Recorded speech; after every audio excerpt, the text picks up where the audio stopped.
It's great to see you guys. So first and foremost, before we get started, so I hit record. We're ready to go. As you guys are coming in, just be respectful. And I think I've made it default so that when you come into the class, into this meeting, it automatically mutes you. But if you want to say something, you're always welcome to unmute yourself. You don't always have to raise your hand unless it starts getting crazy.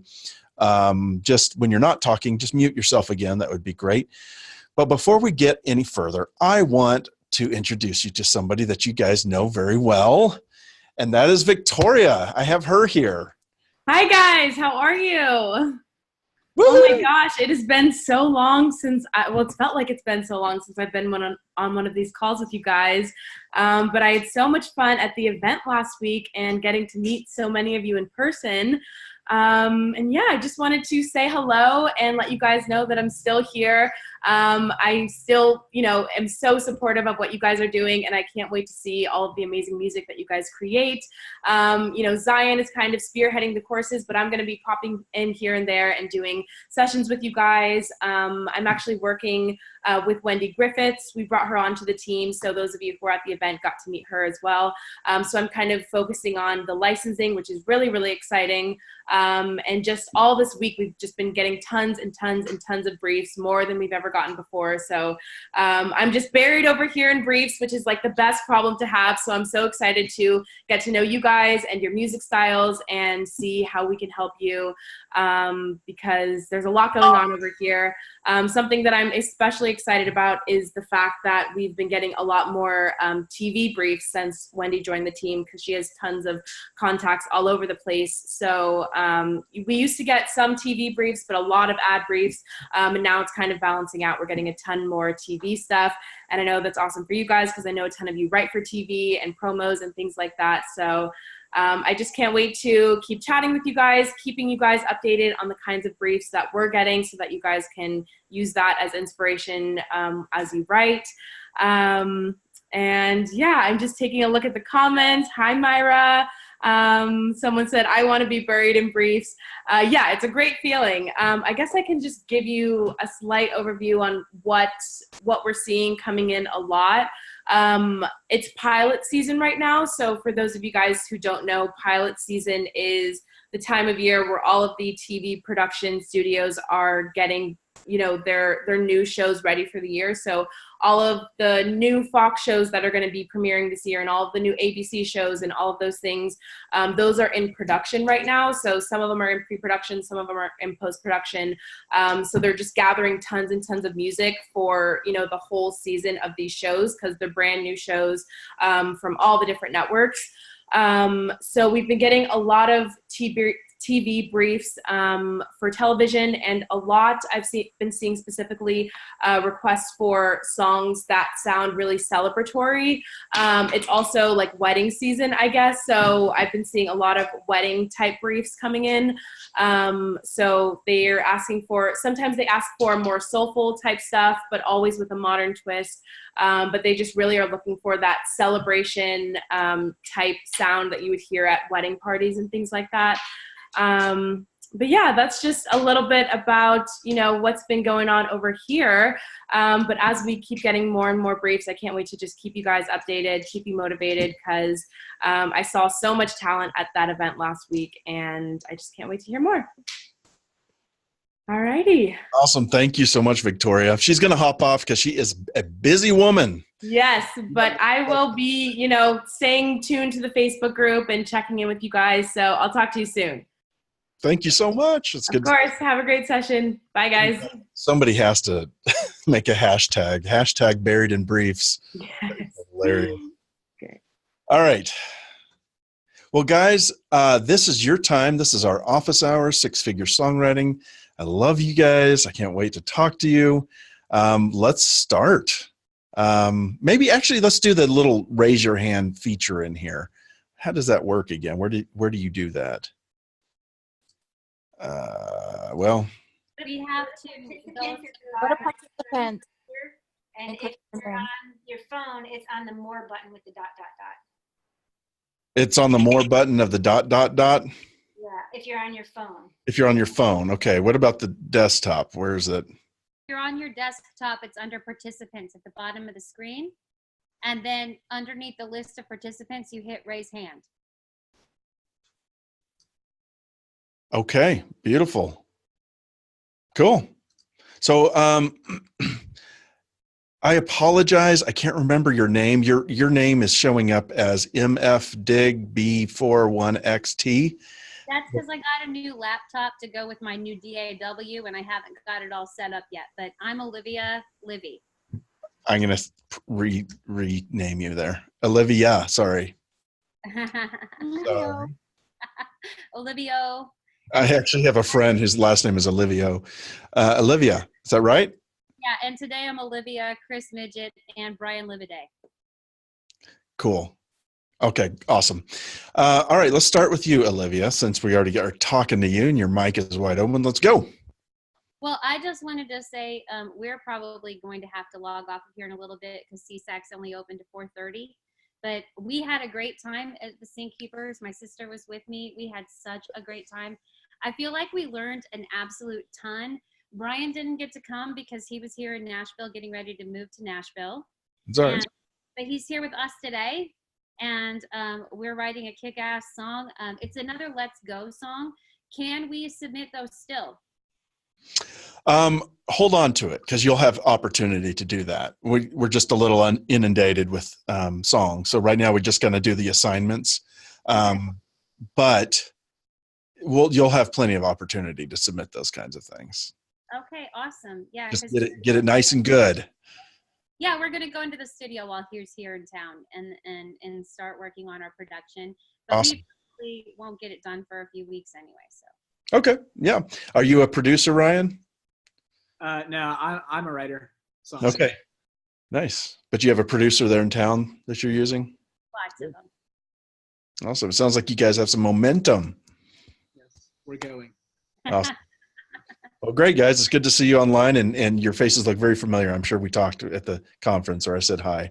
Yeah, So- we were at the Triple Threat Social as well. So. Oh, perfect. Sorry, I got hit with meeting so many people, and I apologize for. The more I get to see you guys, the more I'll remember you. So. All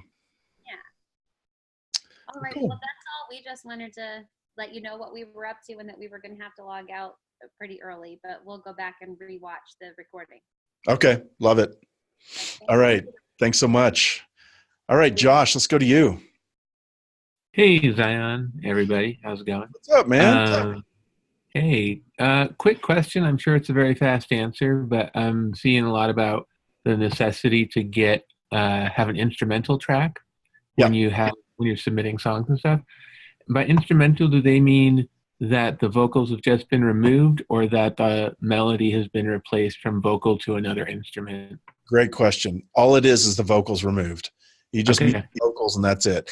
Now, here's the thing. A couple things on that. First of all, when you're sending your assignments in to us, you don't need the instrumental for that. That's only when you're pitching. When you're pitching for a placement or an opportunity, then you always want to have it in the same folder. You know, whether you're using Disco or Box, just have another folder that says instrumental and put it in parentheses. So the name of the song, Let's Go, and then in parentheses, INST is fine. We all know INST is the abbreviation, or if you want to write out instrumental.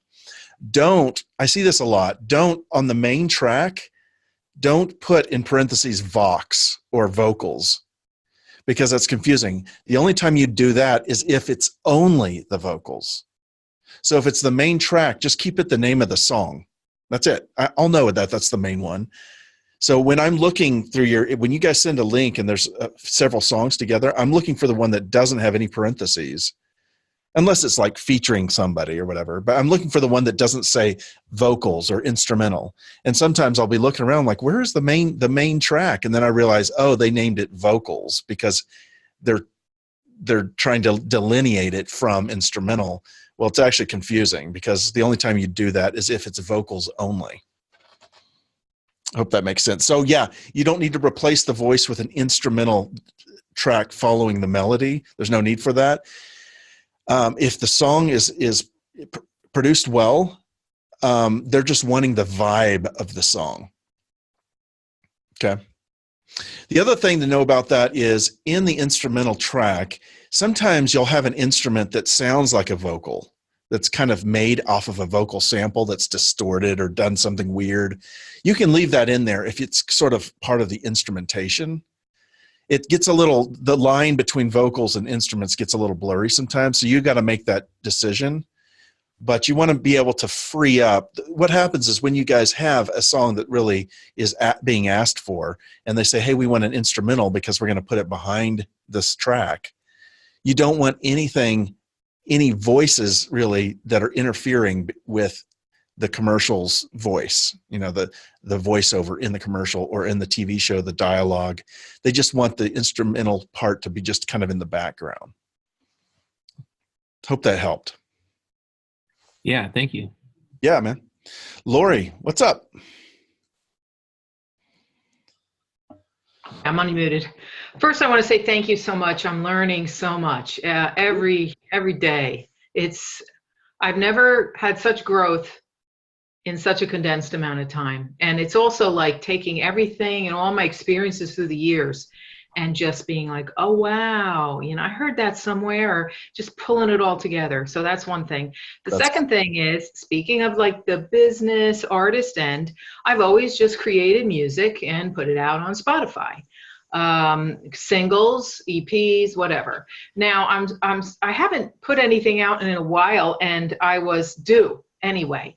So I guess my question is, obviously these 6 songs are going to turn into an EP at minimal. Yeah. How about, is it okay? I mean, again, this is just opinion now, to start issuing them as singles now and then pull them all together into an EP in 6 months from now, if I'm happy with them. Just to keep it going. Cause like I said, I'm due for putting stuff out anyway. I like to regularly put stuff out. Yeah. Yeah. I have my own opinions on it, but I don't know how. I would take my opinion with a grain of salt and figure out what's right for you. First of all, I think that when you put out things as singles and then later on as an EP, you put all your singles together, it ends up confusing your audience just a little bit because they don't know what album it's off of anymore. They're like, okay, am I buying a single now, or was that also on an EP? Or some people think that the correct strategy is always come out with singles, just crank out singles all the time, and then put EPs together every once in a while. That's up to you, how you want to do it. I don't think there's any disadvantage necessarily, except that it kind of muddies, like, where is that? It muddies the cover art. What version am I listening to? Is this the one that was mastered for that single? And is it a different master for this one now? Okay. You know what I mean? Also, yeah. When you get stuff licensed, you want to be able to point to one song. So your audience, it's less confusing. I think there's other people with better opinions. This is a good Ari Herstand question. But yeah, I did one single one. I did 2 singles one time, and I didn't see any real advantage to it. I think first of all, you don't have to have your song released and distributed when you submit for a brief. So here's another question, maybe the other side of the coin. Would it hurt the potential to get picked up by a commercial or a movie if it's out already? No. That doesn't hurt it. Okay. No, not at all. Not okay. at all. Now, blogs oftentimes are looking for stuff that is just been released within the last 30 days, because they're always looking to blog about new up and coming music or that hasn't been released. Sometimes they're looking for that too. So you may have a hard time getting your stuff blogged about. I don't know if you've ever used Submit Hub to get your stuff blogged, but there's a whole world of getting your music blogged, which kind of validates you a little more as an artist. So if you're looking to do that, yeah, it does matter when you've released it. But if you're pitching it for film, TV, they don't care. I mean, it's like a lot of times they're always grabbing music that's quite old, that's been around for a while. So the age of the song typically doesn't matter. There are times, I'm sure, that big, especially technology ads like Samsung and Apple and stuff, they often are looking for cutting edge songs that are just coming out or within the last year, because they're looking for a really fresh sound to represent their fresh product. Then it kind of matters a little bit more. But if it's the right song for the Quaker Oats commercial, it's the right song. Okay, thank you. Yeah, they're not so picky about that. Okay, thank you. Yeah, you're welcome. I personally am a big fan of releasing your music. Don't just write for sync and then just, okay, that didn't work. I can write another song for. Yeah, Love on those songs until they're good enough to be released. Because if they're not good enough to be released, you shouldn't really be pitching them to a big music supervisor anyway. You want to get it to a point where it's really good and it commands respect that you would want to put out on a CD or an EP. An EP is just an album less than 10 songs. A lot of people don't know that, so I just threw that out there. So yeah, also it's fun to build a fan base. I love building my little fan base. You know, I've got friends and family and stuff that hit me up and say, "When's the next fan fiction song going to come out?" And I'm like, right now it's like, I have no idea. But I came out with 2 EPs last year because I was just highly motivated, and I took all these singles I was making for sync stuff and packaged them a little bit better and got them all mastered, and then boom, released them as an EP. And it's nice to have that concreted in stone, like boom, that is out. There's an album. It's got cover art. It's got all its metadata. It's distributed. It's yada yada. It's done. And now it's just nice to move away from that. You've done it. Move on. Start the next. Yeah. Okay. Thank you. Yeah, you bet. Emily, how are you? I'm good. I'm in a nice private place today, so I can talk as loud as I want. Nice. I just saw you earlier on Kathy's call.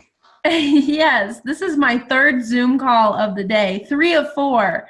Wow. I'm actually on week 4 of the Artist's Way, and it's supposed to be reading deprivation week, and I don't know if this counts or not, but it's important. Yeah. Anyways, my question is, last time I was on here, I talked about wanting to do a co-write for this assignment, and I have a follow-up question to that, which is, what do you have any suggestions on how to start with a co-write specifically? Because I scheduled one, and we started on a Zoom call, and it was a little bit, it was good, but it was a little awkward. We were like, okay, now we're here. Now what? We both came with some ideas, but I don't. And this may be a question for anyone who has more experience with co-writes. So Kathy actually has some information about this in the curriculum. Have you gone through the curriculum yet? I haven't gotten to that point. Not yet. Definitely check it out. You know, the curriculum is good, guys. If you haven't done it yet, make time every week to go through some of that, and you'll go through it in just a couple weeks. It's not that much. It's just some videos and stuff and reminders, and sometimes I'll go back and rewatch a video. But learning how to co-write is so important, and let me tell you a couple thoughts on it. Number 1, you're going to go through a lot of co-writes before you find somebody you really gel with. Don't expect the first co-write you have to be locked in stone, or that you've somehow made this informal contract that you can't get out of. Not a contract. It's just hanging out with somebody and seeing if you work together well. I have worked sometimes with people that are not the most talented, but are so fun and so easy to work with and so malleable with their ideas, and they're not taking everything as their precious little baby, and so you're able to adapt and edit their stuff. And they're so much more fun than somebody that's super talented and even better, way better writer, but is just hard to work with. So keep that in mind. Going forward, you want to be somebody that's easy to work with. It is really difficult for an artist to write something or create anything, paint a picture, make a sculpture, whatever, and not have some emotion about it. You're just naturally going to have some emotion. So keep that in mind. That's okay to have emotion about it. It's okay to sometimes fight for your idea and go, I just love the hook I came up with. Mm-hmm. So what I do is I often, when I'm going into a co-write and I already have an idea planned, is I tell the collaborator or co-writer, these are the ideas I'm married to. I'm just going to give you an FYI. If you want to help me with a song, just know this going in. I'm married to that chorus, and I'm married to that line, that phrase right there. But everything else is up to debate. So if you love those things too, it'll be easy because now we can work together on those other parts. But it's going to be hard for me to change these couple things because I'm attached to them. And if that's a problem, let's try a different song. That totally sets the expectation so that you're not having to defend those parts later on. Do you see what I mean? Yeah. So I think it's a great way to work like that. Secondly, go in prepared. Be prepared going in. You need to have 2 or 3 ideas, not just a couple lyrics, but some melody coming into that co-write to add. Now, you may end up not using any of it. You may end up hearing your collaborator, and they may have such a great idea. You worked on that the whole time. But if they don't, and they're looking at you and you're looking at them, somebody needs to have something to start with. It's very difficult to come up with an original idea when someone's staring at you. That original idea needs to come up while you're driving down the road, or you're in the shower, or whatever you're doing around the house.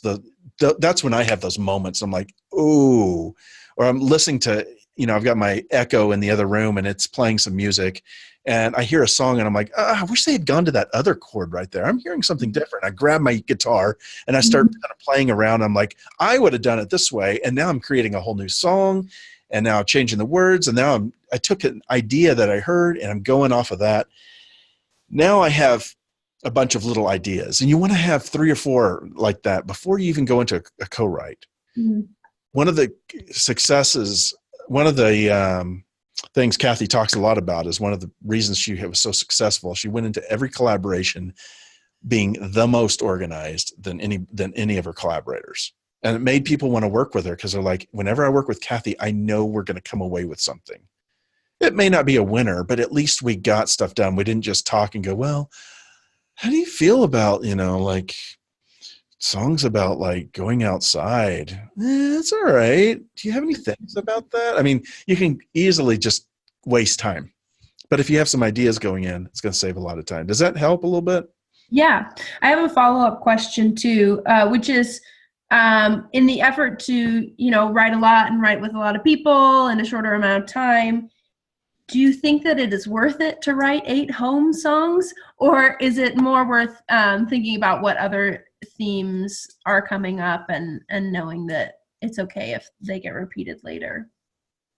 Both. Either one you want to go. If you have multiple ideas of home, man, throw them down. But if you're like, hey, this just isn't working, I only have one idea for that. I'm going to start working on the next one. I think the next one's going to be Togetherness. Do you guys want to know what the next one is? Okay. Not really a big secret, but let me tell you real quick. Hold on.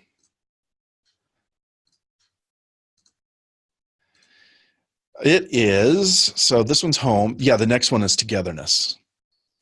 And that's a hard one to write to. And the reason why is it's hard to write about being together without suddenly sounding romantic. Right. It's real easy to suddenly go into lyrics that are very loving. And you want to be loving, but platonic love, because that's where ads really, and not just ads, but TV. Sync music is rarely looking for love songs. And if they are looking for a love song, they've got 1 billion out there they can choose from already. But they don't have 1 billion platonic love songs. Awesome. Yep. I'll give you the next one after that. June is right. So April 1st is home, right? You guys are supposed to have home done by April 1st. May 1st is having a Togetherness song. June is going to be a Rise Up song. Okay. Anthemic, rising up. July 1st is going to be a hero song. So I want you to write a song about hero. You know how many times that song Heart of a Hero that Kathy Heller's written has been licensed? It's insane. Or like the song I need a hero, I need a hero, that has been licensed in so many 80s songs and so many 80s albums and movies and whatever. And then the one after that for August is Feeling Good. That's due for August 1st. You guys could write, if you actually don't mind, Emily, write those down and share it with the rest of the class. I've had other people ask me about that, and I keep forgetting to get it out there. Just so for those of you that want to start working on that, I highly advise you to be working on the song that you're working on this month. That's where you need to concentrate on. But if you're one of these people that's like, give me some more stuff, you got some more stuff. Go for it. Thank you. Yeah, you bet. So, all right, that was that. Emily, thank you. And Deborah, I saw you earlier today too. Hey, so hey, I met with my accountability partners today, and they got their critiques. And one We of the can't see or hear you very well. sorry, is that better? Is that better? There you are. Okay, so I was talking to my accountability partners earlier today, and they had gotten their critiques, and I haven't. So I don't know. The question really is, how many people are looking at the critiques? Is it more than one? Because they've actually read them in the class, and it said, oh, your lyrics were cliche, and then it said good lyrics. So it was hard to tell if it was one person or multiple people. Some of them are multiple, some of them are one. Okay. So yeah, that could be possible if you have a little bit of contradiction. If you do get something that feels contradictive in your critique, email me and I'll try to clarify. Okay. I haven't gotten mine yet, so I don't know what it. Yep. I'm trying to get. We are trying to get to all of them this week, and so I'm doing every hour. I'm doing more. I'm sending in Victoria, and she's helping me. So yeah, we're trying to get to them. The other question I had is, you mentioned that the songs don't have to be released. So do they need an ISRC code then, or not? So one of the codes is for your publishing, like so through BMI or. That's not the ISRC code. The ISRC code is the code that's on your like CD label and like the scale. Oh yeah. You're right. Okay, hold on. Let me pull up my.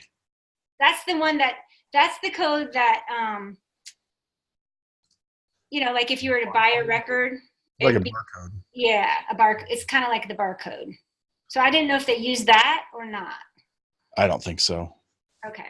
Yeah, because that is more about the actual Release.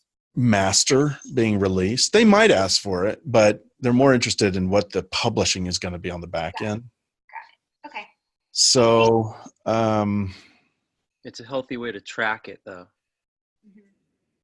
yeah, no, definitely keep track of all that stuff. So, like, let me show you real quick something that I did. This is just my own way of doing it. This is not going to be the most organized thing ever, but I'll just show you. So for fan fiction, I created a spreadsheet a while back with a bunch of songs in it. And I included, I made a column for each of my songs, okay? And then did a description for each, and the key, the BPM, who controls it, the songwriters, the publishers, record label, which I don't have any record label, who owns the master, the release date, what albums it's under, the barcode, the artwork, like some of these have an artist for the artwork, what my agreement is with those people, who the engineers are, the producer, the mixing engineer, the mastering engineer. And then for CD Baby, I did my the aggregator is CD Baby. That just means the person that's distributing it. So for all of these, it's CD Baby. The ISRC is the number, the 12-character alphanumeric code is used to uniquely identify a sound recording. Is basically a recording's identification number. Each recording should have one ISRC, but one song can have multiple ISRCs if the song has been recorded, remixed, or edited more than once. So each time you have a new master, you get a different ISRC. So for instance, I had Father Time I released as a single, and I got an ISRC for that. And then when I did it again, I put it onto my EP. It has a different ISRC. This is why it gets confusing sometimes. This is why I'm not a big fan of releasing singles. I would rather you just put it on a 3-song EP and release it. But you can do it. It's okay. The other thing with ISRCs is that, what was the other thing I was going to, I actually purchased an ISRC creator, a unique identifying creator that is just for me. So I don't have to purchase that number each time. This special number is mine and I can just add to it. I had to buy a license to do that. And if you're wondering about that, you can look that up. The UPC is more like the barcode of that album for CD Baby, which nobody ever wants that really. Then BMI, I have a BMI work number, which is rarely used, but the ISWC is the 11-character alphanumeric code is used to uniquely identify a musical work. So this is the song's identification number. That's almost more important. Well, they're both important. Songtrust. Songtrust is it's my administrator now for publishing, and I'm using them instead of having CD Baby Pro. CD Baby offers something called CD Baby Pro, and I'm not using that anymore. But I just do this for all my songs. I've got a little bit of work to do to fill things in, but I think you guys kind of get the idea. And then copyright. Once you copyright the song, you should put that number in as well from the Library of Congress. Hey, Zion, I got a quick question on the same topic. Sure, Ron. Is there a preferred 44 megahertz or 48 to go with video? I've heard different things, 192. Do you do yours in a certain format each time to sync with video?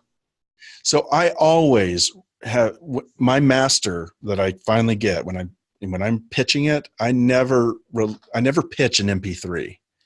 I always pitch a WAV file, because if they want it, they're going to grab it, and I don't want them to have an MP3. So here's the great thing about Disco. For those, are you a Disco user, Ron? Yeah. The great thing about Disco is you upload the WAV file or the AIFF file, Yeah. and it automatically creates an MP3 and makes it available if they want it. So they can choose. So instead of having to upload both of those, you just upload your WAV file and you're done. Put your metadata into it, and then if they download an MP3, it pulls the metadata with it. If they download the WAV file, it doesn't. That's actually why I usually try to upload it in AIFF instead. I'm trying to get away from using waves. I think it's ridiculous that we're still using a standard that doesn't include metadata. It's stupid. And AIFFs sound amazing. You can have high quality. So the other thing about it is with a wave, then you have what's called sample rate. Sample rate is it's a resolution of audio. You've got bit depth and sample rate. There's two different things. So bit depth is like 16-bit audio. That's a standard CD is a 16-bit. 24-bit is a higher audio. And I try to always render everything out at 24-bit, even if it gets downgraded to 16-bit. And when a song goes down from 24-bit to 16-bit, you really should have it mastered so that it gets dithered. Dithering is the process where your bit depth gets degraded. And it creates these weird artifacts, and dithering is a way of canceling out those artifacts. It's a whole process of mastering. But sample rate is like 44.1K. So 44,100 kilobits per whatever. I don't know what it stands for. So, and then you have, for an MP3, you have like 192, 320. 192 is is a good average for an MP3. So the producer that I'm working with, that I met through somebody in this class, so a guy in Denver who I sent my Let's Go track, I kind of got impatient, didn't get the feedback yet, so I figured, yeah, I'll send it. Can't be bad, right, to send it over to the guy. And he recommended, I have everything in 44.1, he was recommending 48. Since it's being used with video. So just your thoughts on that. Yeah, I do that. So almost everybody kind of works in 48K for the sample rate and 24-bit depth rate. So 24-bit and 48K that's like the new standard. Now, there are places that you submit it to, and they're going to say, we only take a 44.1K 16-bit, and you have to get that file from your mastering engineer or whatever, or do it yourself. You can remaster it at that rate. But yeah, I always do everything. In fact, I always ask singers whenever I record an instrumentalist, I say, please record at 48K, 24-bit. He said it syncs better with the video. Yeah. Or something like that. I'm not in that process, so can't really give you any information on why, but I know that that's the standard. So definitely do that. Yeah. Great question. All right, Faith. Hey, Zion. Hey, how are you? Hey, I'm doing great. Thank you so much. You guys are so crazy to say you're doing another event, but thank you.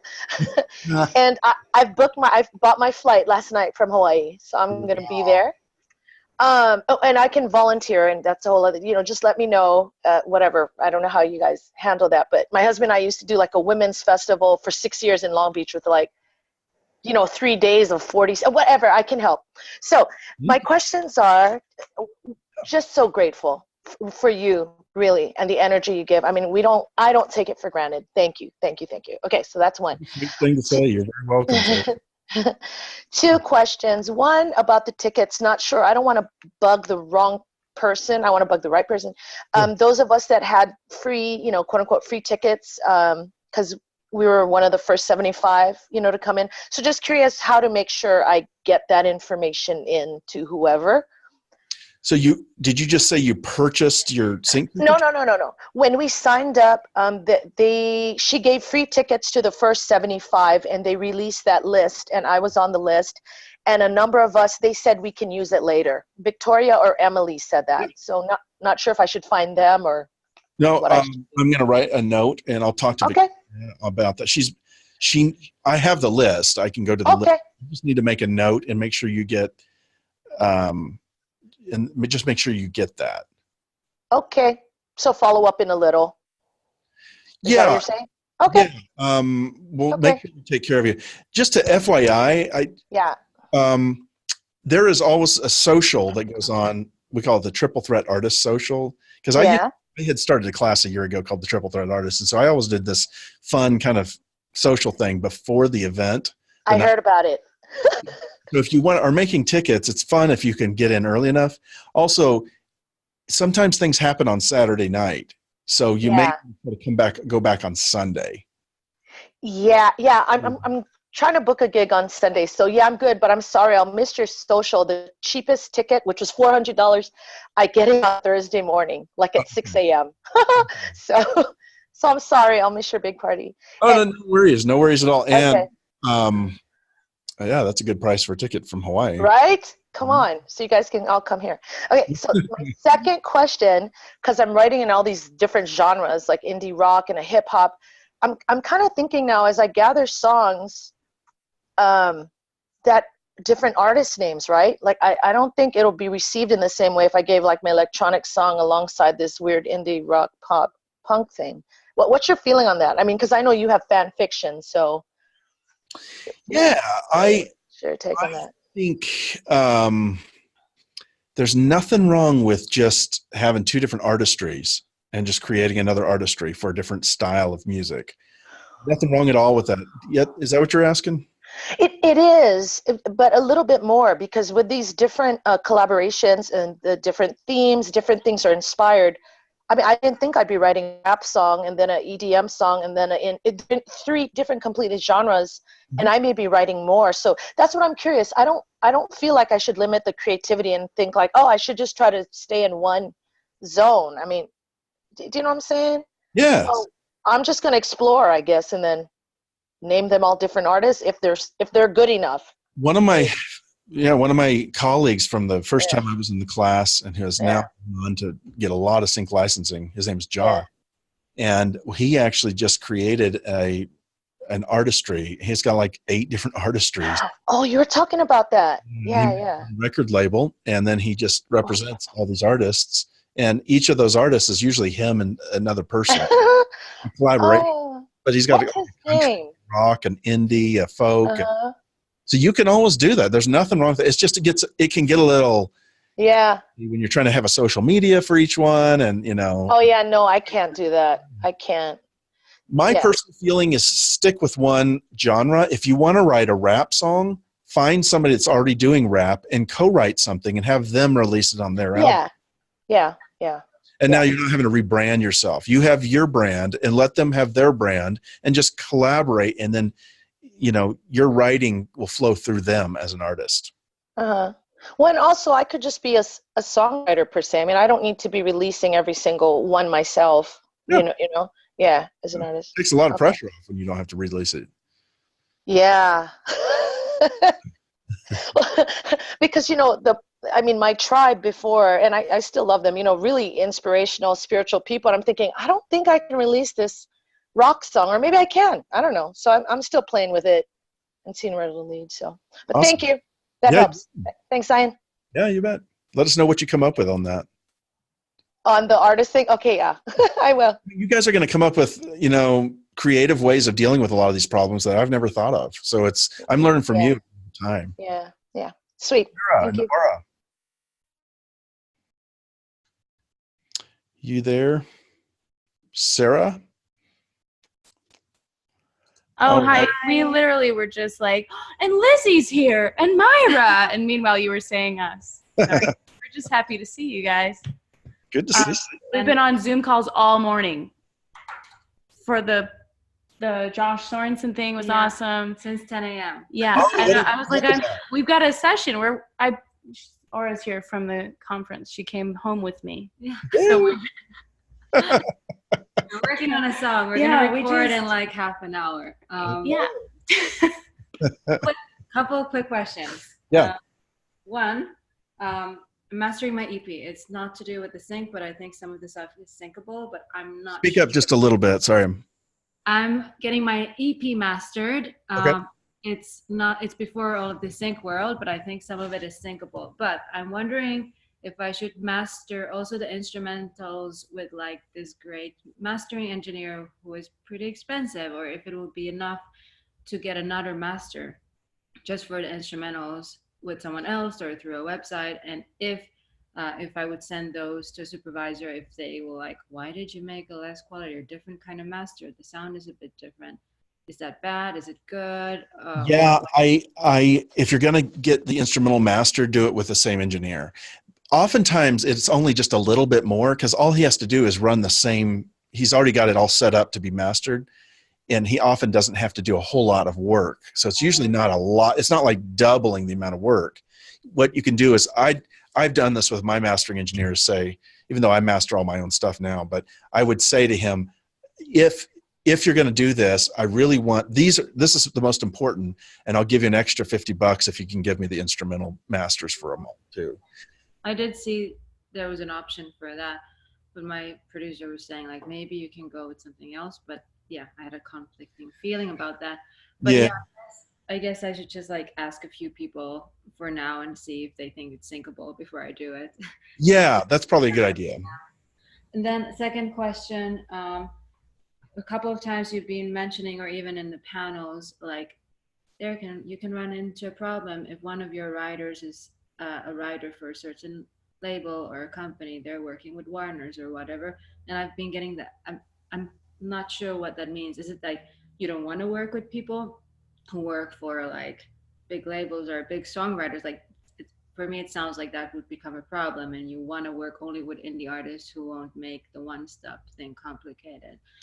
Yeah, see, what happens is some of the writers that work for big companies and record labels and stuff, they're sort of owned by the record labels. Could potentially own anything they write. Right. Yeah. So even if they write offline with you, now you're sharing it with their label. It's kind of like when I worked at Honeywell, we had to sign a form that said if we invent anything at this company, it's owned by Honeywell. They own it because we're a part of Honeywell. We can't just take it and go off and quit Honeywell and go sell it ourselves. So there's certain clauses they have to, abide by. That's why you want to be very leery about working with somebody working for, a writing organization like that. How would you figure that out if you're writing with an awesome person, like you really want to be in that room with that person, but they're writing for a company? How do you deal with that situation? Ask them what exactly, like what's going to make it on like less difficult for the whole sync. Yeah. Well, just ask them, say, if I write with you, does anybody else share it? The publishing or writing? So both. You got to remember to talk about both. Ask them, if you and I co-write a song and it was 50-50, would we both just be the ones that share it? Because I know you work for this other, entity. Are they going to get some kind of piece of it? And if they can assure you, no, they won't. And I mean, you might want to have some proof of that or whatever, but I mean, usually you can take someone's word. If they don't know, then probably be cautious and avoid that situation. But if they do know and say, I absolutely know, I'm free and clear by working with you, it has nothing to do with the work I'm doing over there, it won't be affected, then you're good to go. And if that's not the case, you just want to avoid writing with them? Yeah, you just don't want to do anything that might get you in trouble down further on. That would suck. I mean, it's like finding out that part of your song is used as a sample, that wasn't copied, that wasn't available. Can I say something about that? I'm a publisher, so I deal with this all the time with big publishers, because I'm a little publisher.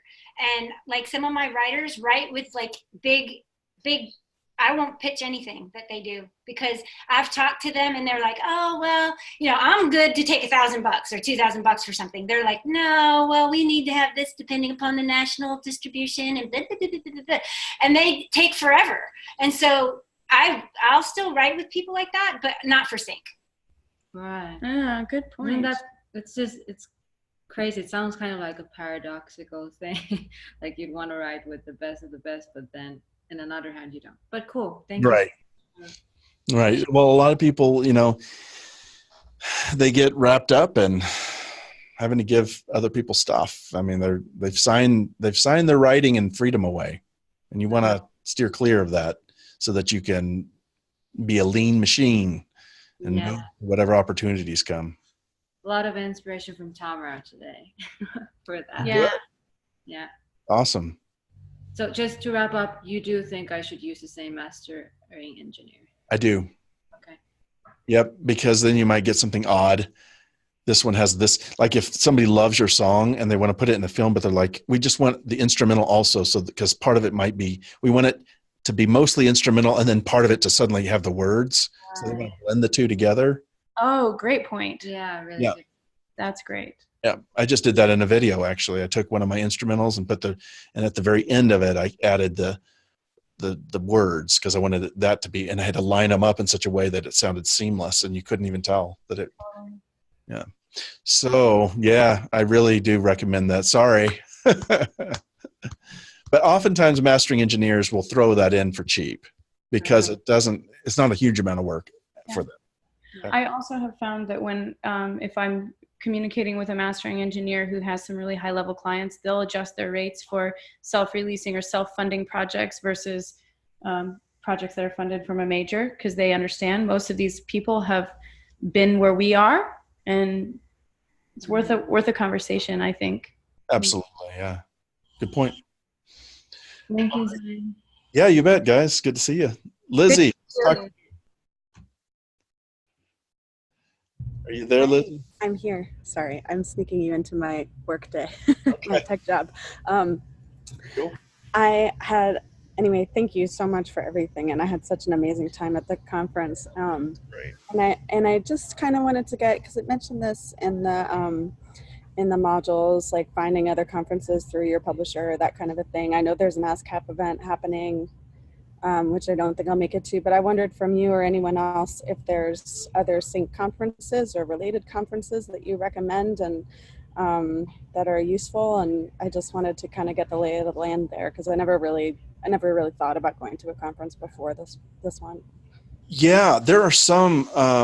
Tom is saying Sync Summit in Durango. That's one. I've heard good things about it. I've also heard that the Taxi conference they have in LA is actually really good as well. I've heard a lot of people say that. So I've never been to another one myself. So it's really up to you. I know Nashville has a bunch of them. Can I jump in? Yeah. And say something? Hi, so this is Faith, and I lived in LA and only recently, in recent years, heard about and cared about the Hawaii Songwriting Festival. And aside from this group and Kathy, I met them first when I moved back here in Hawaii, And the access to the supervisors there is incredible. You have one-on-one mentoring sessions every day where you sit and play them your songs. So the vibe is incredible. Plus, they're all in Hawaii. So that's in Kona, and it is the ending of June. I think it's the 20-something, whatever that weekend is in June. So look up the Hawaii Songwriting Festival. And I think because it's in Hawaii, there's just so much more access. The vibe is different. And for those of you that are interested, I don't know if they're going to change it, but there's a music immersive program that I was a part of where they help the local writers, but there's a chance for like a couple mainland writers to come in. But talk about the song camp. The people chosen, there are about 10 of us.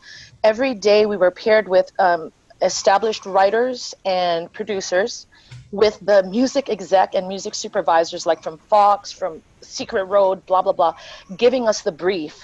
And we write a song in that day and record it with the producer in that day. And I mean, that's how I landed my song, a co-write I did on Empire last year for a trailer. So to me, those are the two big ones. This, what we're on, and Hawaii Songwriting Festival, and possibly that music immersive. So I just had to share that. That's amazing. Thank you. Yeah, yeah. Very cool.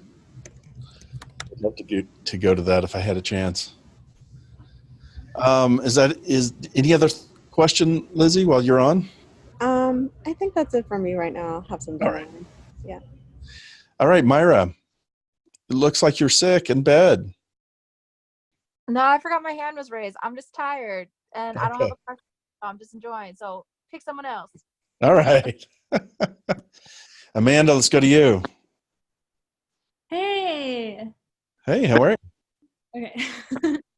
Hi. I just wanted to say hi because I feel like I haven't like interacted with you at all since this class began. Cool.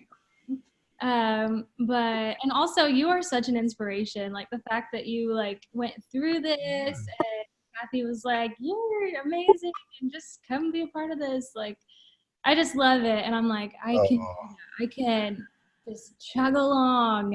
And I don't know if you do like Enneagram, but I feel like you're either a 1 or a 3. I don't know.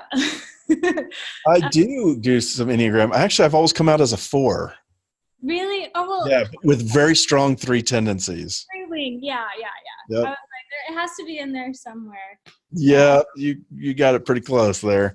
The Enneagram, guys, is a personality study that's really fascinating. It divides everybody into 9 categories. What are you, Amanda? I am a 3 with a 4 wing. That's what I figured out. I mean, Oh, cool. It's kind of confusing for me because at first I thought I was a 9, and then I was like a 1, and then I was like, I think I'm a 3 with a 4, but that makes the most sense, especially with the songwriting and all that. So we're pretty close. Yeah. I think it's also really good to know things like that when you're like co-writing or working with people, like just knowing like strengths, each other's strengths and things like that. Yeah. Just makes it so interesting. I know like Weber and I worked together and we talked about the Enneagram a little bit. I love it. It just helps. It helps. But I also wanted to know, like, this is kind of a vague question, but I wanted to know what it's been like for you, you know, reviewing the songs that we've been sending in so far. Like, what do you think are the classes like biggest strengths that you see and like the biggest weaknesses that you've seen, like we're listening to these songs? And I know this is like a long process listening to all of them, but Yeah, no, that's a great question. Nobody's asked me that before. Hold on just a second. I think I like opened up like an Enneagram conversation over here. Sorry about that. So it is interesting. You know, I think what has helped me, I never want to say I'm qualified for this. It's hard to ever say anybody's qualified. I think that I have a lot to say as far as production, because I have been studying production for 18 years. I mean, like studying production. But here's the thing. At the end of the day, a song is all about how it just makes you feel. If it just makes you feel something, and is a little rough, it's like, it doesn't matter to me. It doesn't have to be perfect.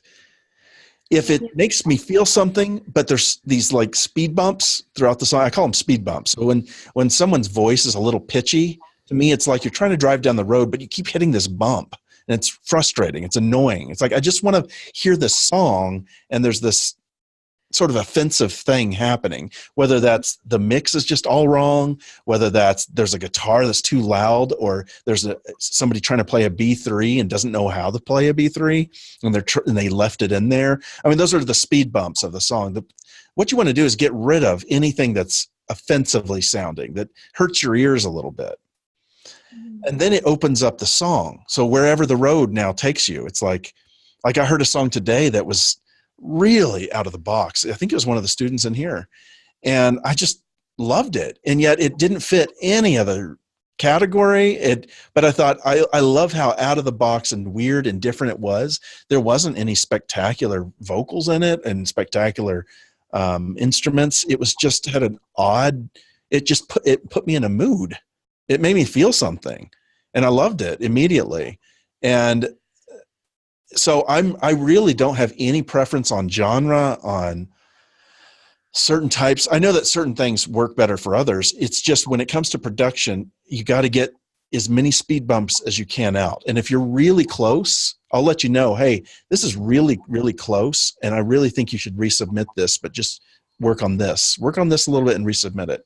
If I don't say that, it's because I don't think the song or the product is just not strong enough yet. But if it's close, then I'll let you know. It's a difficult process because on one hand, I would love to let everybody's song come in, just because I love you guys. I love meeting you. It's really, I see myself in all of you going, I've worked from coffee shops and worked at work in my cubicle. I would be messing around with production and doing Zoom calls on my breaks. And I mean, I've been there. I've been in the trenches doing all this stuff. So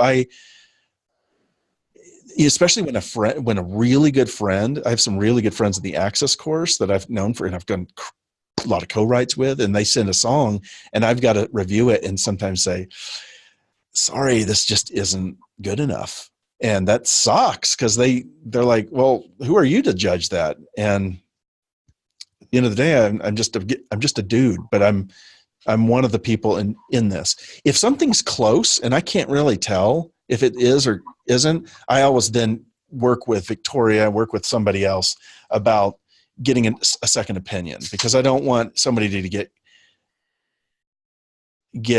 a no back, thank you, without at least having a chance to have a second opinion on it. You know what I mean? Yeah. The other thing is, there was another thing. Oh, right now, this class especially is more, you guys are more on the assignments side. So meaning if a song is phenomenal, yeah, we may reach out and say, we would actually love to maybe include this into our catalog, but we're not expecting that right now. And there's a reason why. It's because you guys are brand new at sync songs. A lot of the stuff I'm hearing sounds pretty good, but the words are just so on the nose. So that, a lot of the lyrics about Let's Go is just, there's not a fresh idea about it. So just think about that when you're making songs. Like yesterday, I was reviewing someone's song, or it was last week. When was it? And he did a really cool song on Wonder Woman. The song was called Wonder Woman. And who was that? That's awesome. Yeah, and it was really cool. It was about being a strong, independent woman. However, he used all the words about Wonder Woman in the song. So he had the lasso in there. He had the invisible jet. He had the spandex. I mean, those lyrics were all included in the song.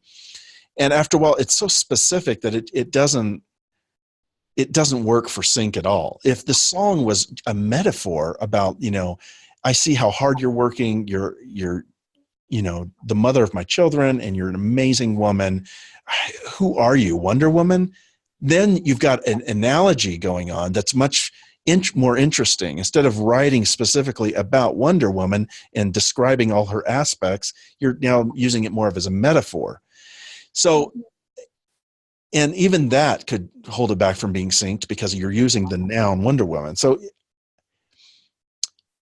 I guess what I'm trying to say is you guys are still learning this process. I love that you're taking it super seriously, and I want you to. That's the only way you're going to succeed at this, is you got to take it seriously and do the best you can with every single song. I want nothing more than to just say yes, yes, yes, yes, yes as I go through the songs. But most of them, I'll be honest with you, 90%, 95% of all the songs I get are just not at they're not at the highest quality yet. But I'm not really expecting that from you guys yet, because you're just brand new at this. You know, I had been writing and producing for years before I started doing sync. And my first few sync songs all sounded like Kathy Heller songs, but not as good. You know, they were trying to be that sort of hand clap and ukulele stuff, because I thought, well, that's what everybody wants, right? And it's like, well, no, she found that niche.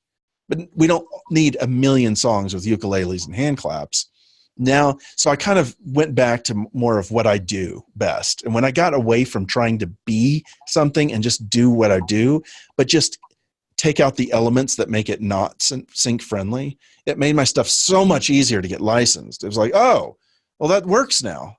You're not trying to sound like, I'm kind of going in circles, I apologize for, but if your songs...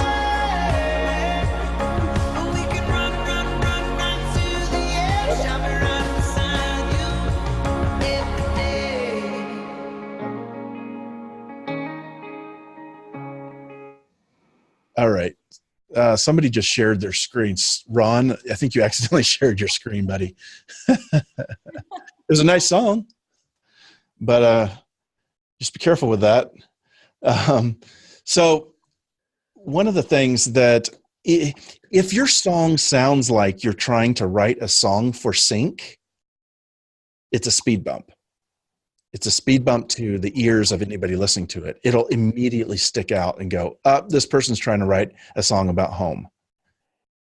It's hard. What we're doing here is hard. You've got to find a way of talking about home that sounds authentic. It sounds like you wrote it because you really meant it, because you had something to say about it. Then it doesn't sound like sync. It sounds like it, and it's more applicable for sync. It's weird. If it sounds like it's written for sync, it's a turnoff. But if it sounds like you're just writing out of your own, and you just had this really cool idea, like somebody in this class, I think it was this class or the other one, wrote a song called, oh man, it's a Mexican word for like coming home or see you later or something. Starts with a V, Spanish word. Vamos. Vamonos? Yeah, vamonos. Something like that. I think it was that. But it was so clever because it was a different way of talking about let's go. That's what it was. It was vamonos. And so he just wrote the song with that in mind, and it totally gave it a new take. It was like, oh, this is so refreshing, because somebody didn't say, let's go. They said, vamonos. And that was the hook that kept coming back around. It was like, oh, what a great genius idea. I'd never even thought of that. The song was in English. It was just that one word. So when you come up with little ideas like that, you're going to have more and more success. And I want every one of you, I have no motivation to hold you guys down in any way. I'm not competing with you in any way. And actually, there's room enough for all of you. There's so much need for great sync music. Don't ever look at each other as competition. If the supply was so much and the demand was little, then you could see each other as competition, but we're not even close to that. The demand is here and the supply is here. So there's a room for all of you guys to have a spot in this. Does that help at all? Yeah. That's so good. Can I ask a really quick follow-up question? On the feedback side of things, I imagine that we'll get a lot of feedback on production, but I'm wondering if like the bones of the song, the songwriting itself is not syncable, if you all will just straight up let us know that. Yeah. So what it is we have these categories we go through, and one of the categories is the songwriting itself. And I always give you a quick, if it's like, there's been many songs that I'm like, the production's not there, the drums aren't there, the instrumentation's on there, the vocals are almost there, but the songwriting's awesome. It's badass. It's just not wrapped together right with the right stuff. So I always try to pay attention to that. In other words, just because the production, and I don't do that for just submissions, it's because of this class. Because you guys are learning, you need that feedback is, okay, but yeah, is my song any good? Because a lot of you know your production's not very good when you submit it, and that's totally fine. Submit it anyway. We're trying to get through these assignments. This is exercise. We're working it. So yeah, I try to give that. If it's too on the nose, I'll let you know that. If I'm like, hey, it sounded great to me. I mean, I don't always. Oh, here's the other thing. I want you guys to always submit lyrics now from now on. I know it's been optional, but from now on, always put the lyrics. You don't have to have, if you don't want to put all the lyrics, that's fine, but put at least the chorus. I would prefer all of them. You should have a text document somewhere with no chords in it, just the words, and you can just grab it, copy paste in that little slot. But we would really prefer that, because if the song goes to the next level, our licensing team wants to know those lyrics, and they're going to have to ask you for it, and just saves them one more step. Plus, it helps me if I'm listening to the song, I can pop up the lyrics and just quickly scan to see if there's anything that would be a speed bump in the lyrics. And I usually can tell really quickly whether or not they're great or something's wrong with them. Does that make sense? Awesome. Okay, let's go to Katie. Unmute. Okay. Hi. Hi, Simon. Hey, Katie. How are you? Good. Thank you. How are you? What kind of keyboard is that? This is a big Yamaha. Is it just a controller? No, it's nice. It's got external speakers. But this is actually in the office that I work at. So this is their keyboard, which was in the basement, just in a box. And I said, can I just have this up here? Just, cool, you know, right. breaks. So Love it. yeah, I just made that happen. Yeah, so we were talking in the chat, and so it's a real quick question. We were just asking, when is the female empowerment song assignment? Is there going to be one? And then, yeah. So It'll be after these first 6. I've given you the first 6, and so it'll be in the next. Yep. And then on the first. But that doesn't mean you shouldn't start writing them. If you've got ideas, write those. There's going to be a lot of opportunity for female empowerment, a lot. And also, some of these things you could kind of write, even though it's not necessarily the theme of the song, you can write it about like Rise Up or Hero. That could be a very female empowerment song. You see what I'm saying? Yeah, actually that leads to my next question. I'm glad you brought that up. So on the first assignment, we had a couple examples, and they both were like saturated with the word let's go. And so I think that maybe that's why everybody did that. It's like, great, that's our example. And then so for home, I don't think, unless I missed it, that there wasn't any examples on like the different types of home songs. Like, is one like a hero moment home song, or just like a chugging along fun little ditty home song or something? And so I feel like because I'm new to writing for sync, I'm second guessing myself a lot, because I don't feel like I've now collected a few examples, so I'm going on that. But like for the future ones, are the assignments already written, or do you guys write them and then put examples? So the assignment is just a theme. Just write songs about this, you know? I mean, I try to give you a little bit of details when I put that out, but it's pretty cut and dry as far as, I don't want to be too specific with examples. And here's why, Katie.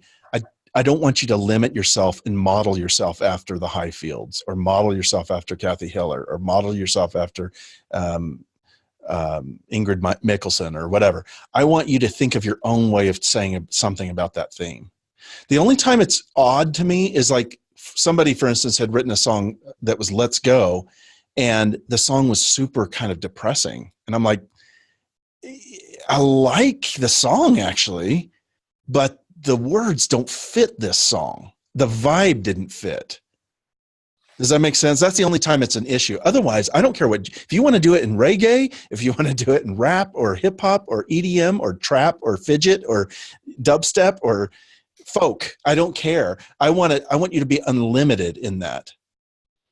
So I guess what I'm referring to is for like the assignment 1, right? It has like a bunch of like words that we use. So it kind of taught us how to do it. Sure. And then it said the genre and tempo are open for this assignment, but keep in mind, upbeat, fresh, modern, you know? And then so I felt like for home was just like, okay, and home, go. So I feel like I'm well, there was a couple phrases there, weren't there? Like coming home, let's go home. Okay. In the assignment, if you look at it. Okay, I could have just glanced at it real quick. And Okay. Yeah, there's some examples. It's not as thorough as that one, but so yeah, here's the thing. It's not that it's bad to say just the word home. If you want to say that but it sounds authentic and it just fits the way you sung it, do it. You know, if saying the word let's go is the only way you know how to say it, do it. That's fine. Just make it amazing.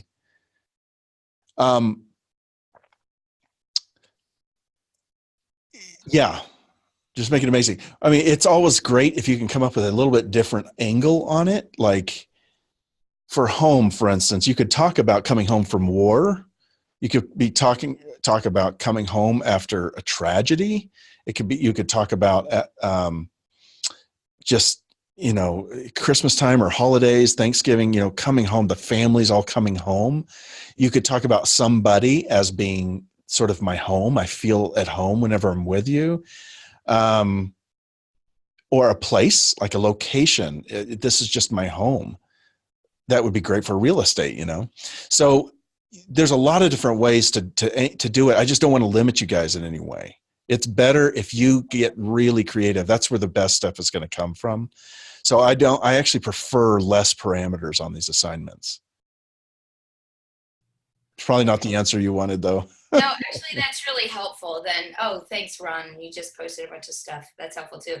Oh yeah, missing home, wish I were. Okay, that's actually helpful. I was just, I guess, wanted to make sure that I wasn't like missing something or, you know, yeah. Yep.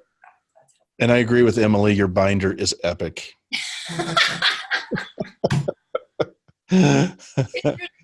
Whitney asks, you'd like to hear my song for Sephora? Oh yeah, absolutely. I'll send you here. I'll just post the link. I was just actually having to work on it today. This is the one right here.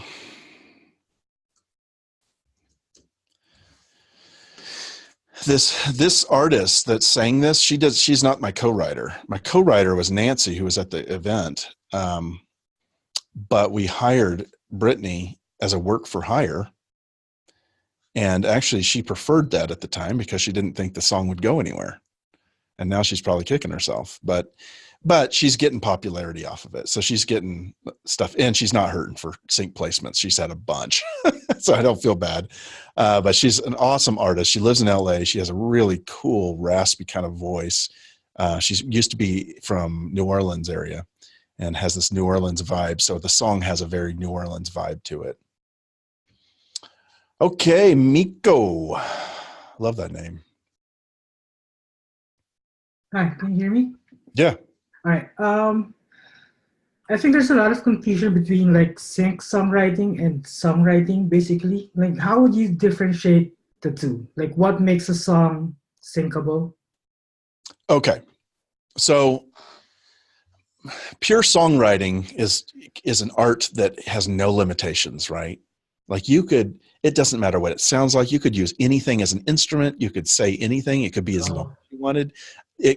But if you're going to put a song out on the radio, there's certain parameters that you've got to kind of hold to make it actually work, such as it's got to be about 3.5 minutes long. So when somebody says that this song is radio ready, there's certain things like it can't be probably more than about 4 minutes long. It's got to be mastered, so it's got to be a certain loudness. So those are parameters that suddenly take art and pull it down into this little category. But you can do it in a way that still there's so much room in that area, in And those two parameters, keeping it at this volume, keeping it at this length, you can't have swear words in your song on the radio, things like that. It's the same thing for sync. It's just a little bit different parameter. And that parameter is if things are, well, we have a whole class on it. Have you gone through the curriculum at all for the writing for this? For the first 2 modules. Like I haven't really jumped into it, but I'm planning to do it like next week and just finish everything. Okay. So, when you start writing for sync, it just means you have to keep in mind what the client is looking for the song. And that what they're looking for there's certain parameters that come up over and over again. Now you may have a new client that says, hey, I actually am looking for a song that's 7 minutes long and I want it really quiet. Probably wouldn't happen. That would not happen. But there's no real the parameter is whatever the client wants. Our client is music supervisors. A music supervisor's client is the ad agency or the film studio or a director, or it could be a lot of things, or the TV show or Netflix, whatever. So they're dictating that we need songs that fit this category. And some of those parameters are you can't swear in it. It's very hard to get a song licensed in sync that has swear words unless it's like a rap movie, a movie that has really forward, kind of lyrics that's rated R or whatever. It can't, it needs to have the best odds. What you're doing is you're playing the odds. So to have the best odds, you want your song to not have anything too specific, because it helps if it's universal in its theme, you have a better odds of getting it placed because it can fit more things, right? And then if it has a theme that complements picture really well, like togetherness, home, let's go, rise up, and there's a list, but there's only like 5 or 6 that are the ones that come up the most. There's a bunch of other ones too that you'll see, but the ones that come up the most are the ones we're giving you so that we drill it into your head that these are the songs you need to be writing themes about. Celebrating, winning, getting up, hero, triumphant. Those types of motifs sell really well because there's not enough songs for picture that have those motifs. Okay, follow-up question.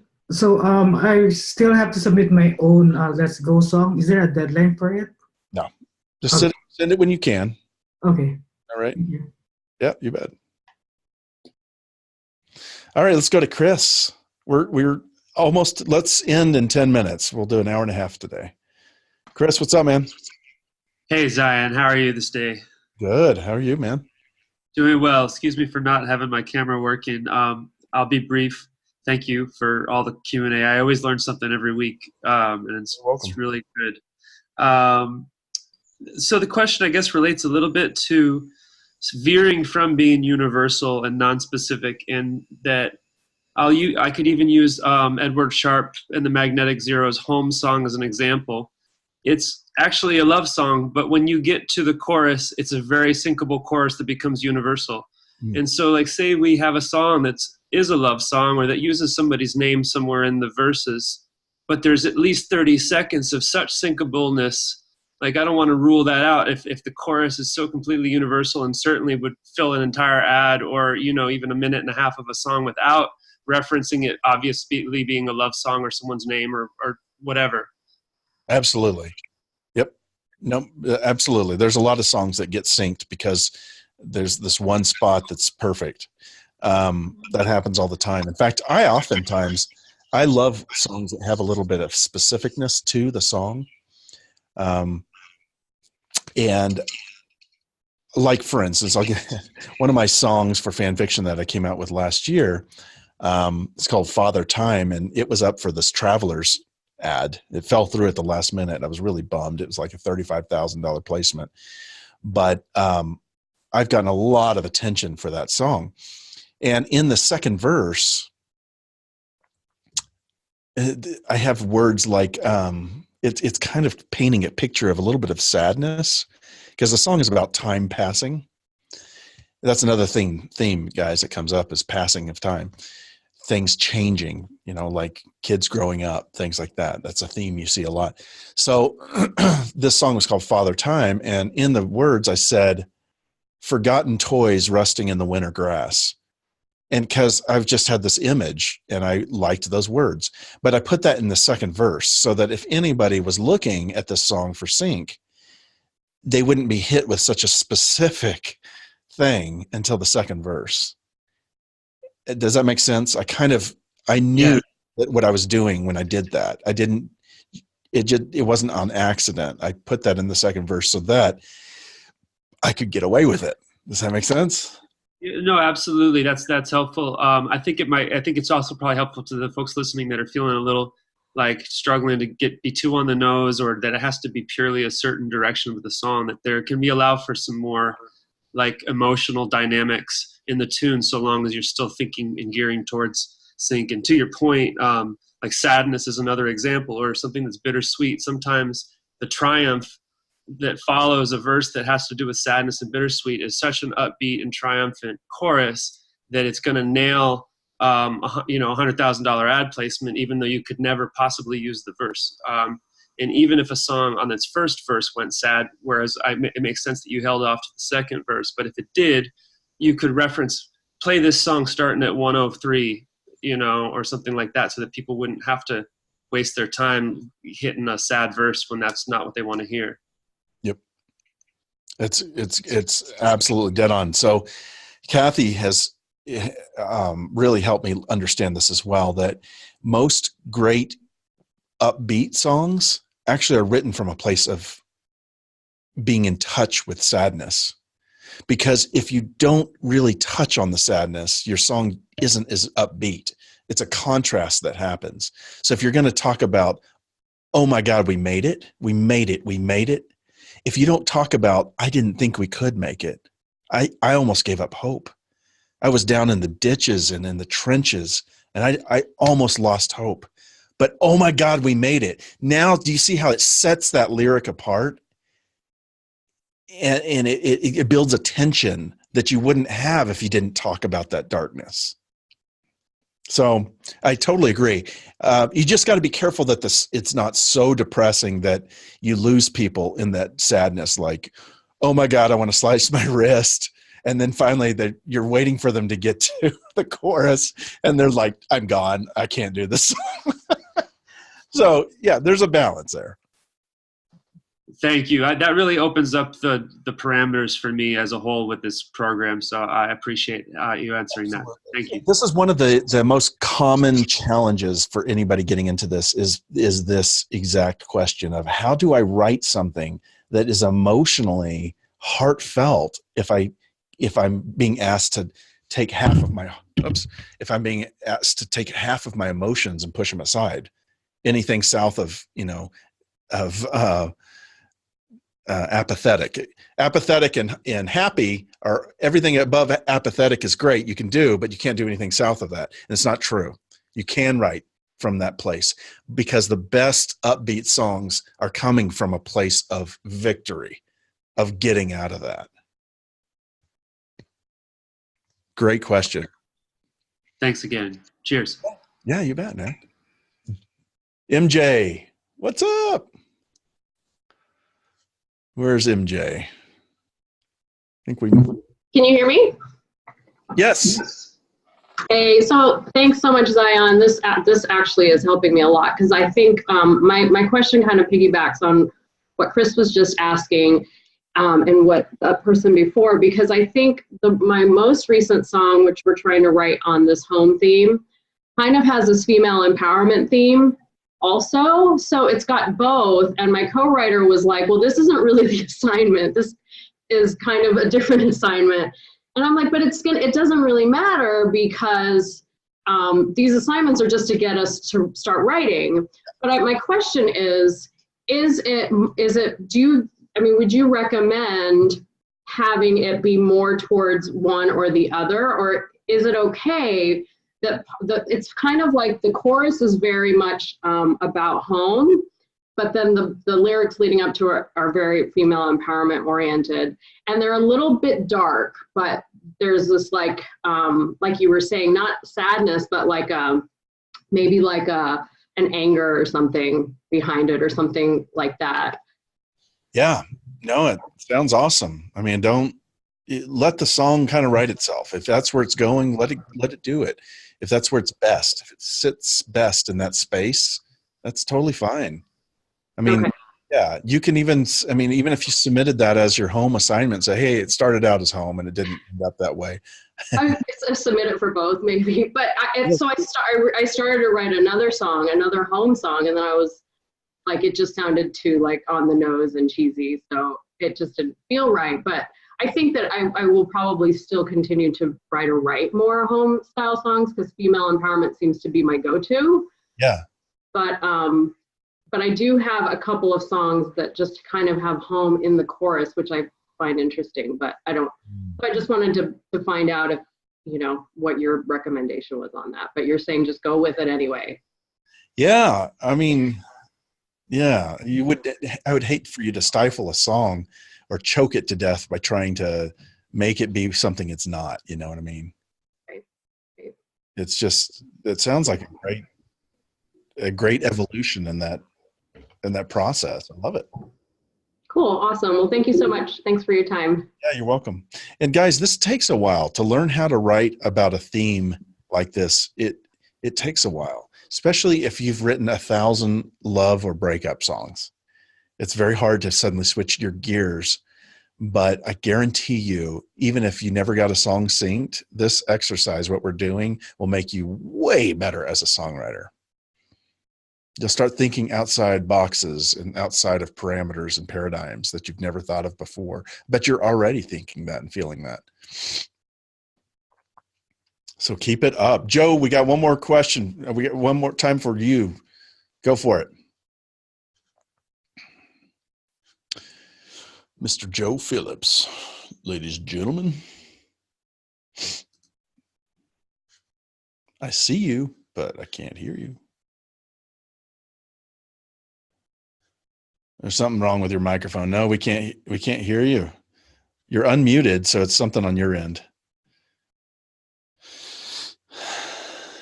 Well, while he's working on that, does anybody have a final question that you want to ask?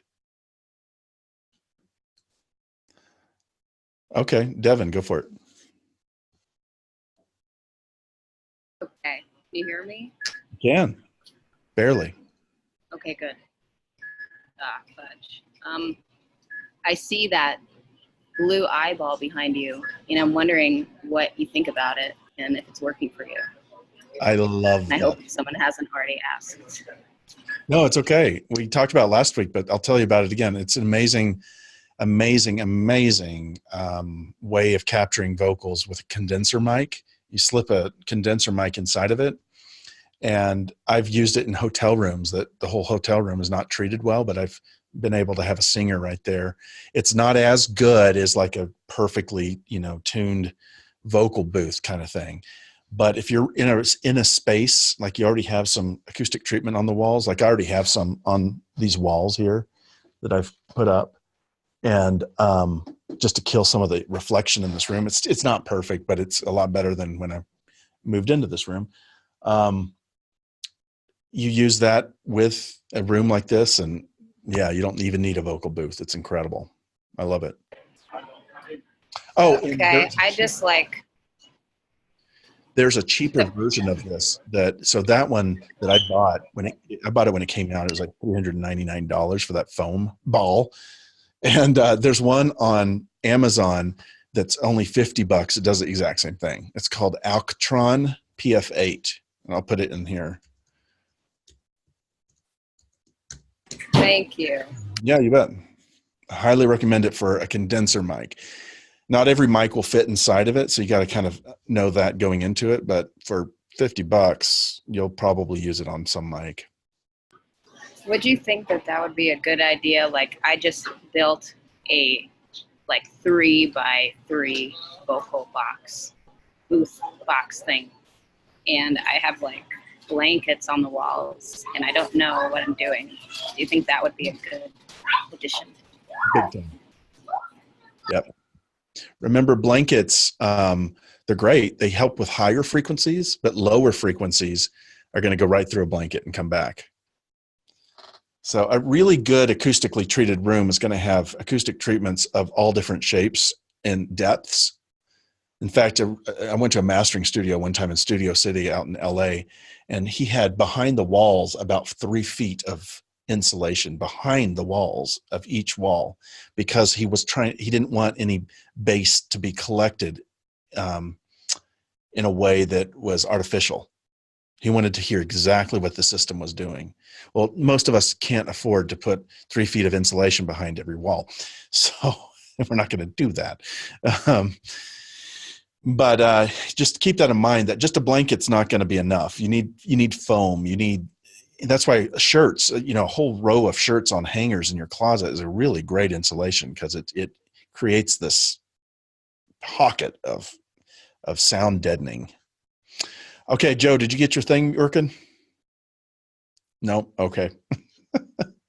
No worries, man. It's good to see you.